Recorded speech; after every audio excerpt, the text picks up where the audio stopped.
السلام علیکم سر، مریم اکرام different places پہ سرو کر رہی ہوں ایز اے فری لانس. میرا کوشچن آپ سے یہ ہے کہ آپ نے کہا ہے کہ اگر آپ کی پارٹی اقتدار میں آتی ہے تو لاہور سے قصور تک کے سفر کو مزید آسان بنا دیں گے. ٹھیک ہے، ابھی پہلے یہاں بھی پر کافی آسان بنایا تھا، مزید اس میں سر اور آسانی پیدا کریں گے، مزید آسان بنا دیں گے.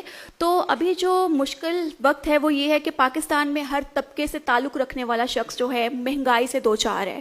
ایون کہ گھی آٹا چینی جو ہے وہ پھانسی کا پھندا بن چکی ہے، اس کو لینا انتہائی مشکل ہے. مہنگائی کی روک تھام کے لیے آپ کیا اقدامات کریں گے اور کتنے عرصے میں اس پہ عمل کیا جائے گا؟ Very good question. پہلے تو ہے public transport is a system you can easily term it as the engine of growth اور backbone of any society.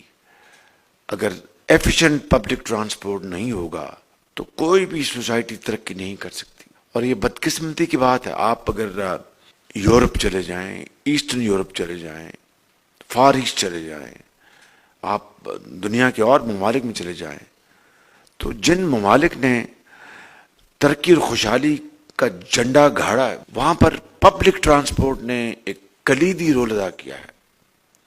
بدقسمتی سے نواز شریف کے دور سے پہلے کبھی کسی نے اس طرف نہیں سوچا. 1997 میں بغیر تفصیل میں جائے 97-99 ہمارا ایک بڑا ایک شارٹ سٹنٹ تھا میاں نواز شریف کا ایز وزیر اعظم پاکستان دوسری مرتبہ جب آئے تھے، اور 12 اکتوبر 99 کو تختہ الٹ دیا گیا تھا نواز شریف کی حکومت کا.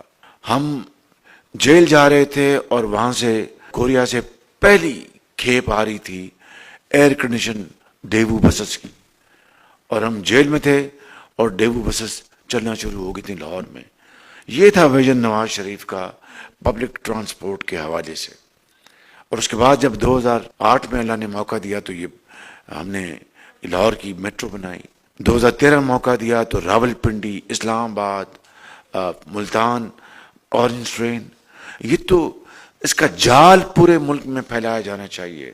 نواز شریف موجد ہے جدید پبلک ٹرانسپورٹ نظام کا پاکستان میں. پھر کراچی میں گرین لائن نواز شریف نے ان کو گفٹ دی. تو اسی طرح یہ ایکسٹینشن کا ہم نے اعلان کیا ہے.